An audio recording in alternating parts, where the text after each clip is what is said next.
یہ فیصلہ بھی کیا گیا ہے کہ الیکشن کے علاوہ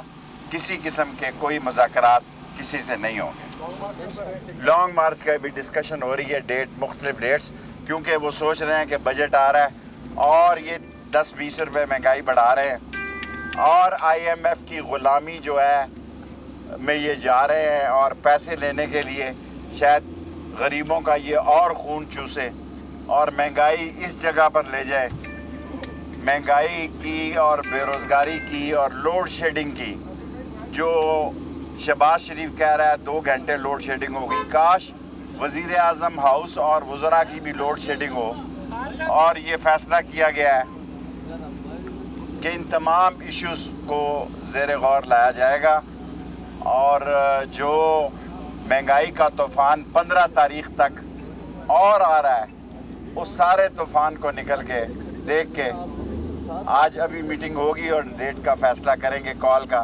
جو ان کے وزیر جو ترجمان ہیں وہ تفصیلی تبصرہ کریں گے. میں صاحب آپ وزیر داخلہ رہ چکے ہیں، عمران خان صاحب کی اس موقع پر گرفتاری جبکہ ان کے پاس بیل بھی ہے، کیا خدشہ ہے؟ کیا دیکھیں، میں سمجھتا ہوں یہ حکومت بڑی بے وقوف ہے جو انہوں نے 25 تاریخ کو ظلم کی انتہا ڈالی ہے، اور جو شیر علی کہتا ہے کہ یہ 22 افراد کا قاتل ہے، جس کی میں نے ویڈیو، اس کی کلپنگ آرمی چیف کو بھیجی، ISI کو بھیجی، MI کو بھیجی، MO کو بھیجی،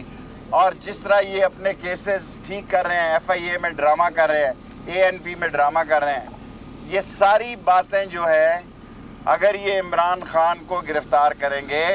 تو میرے خیال میں پھر اس ملک میں کچھ اور ہوگا. ابھی تو یہی تھے، 25 تک تو ان کی بیل ہوئی. سبسکرائب کریں اور بیل دبائیں تاکہ کوئی خبر رہ نہ جائے.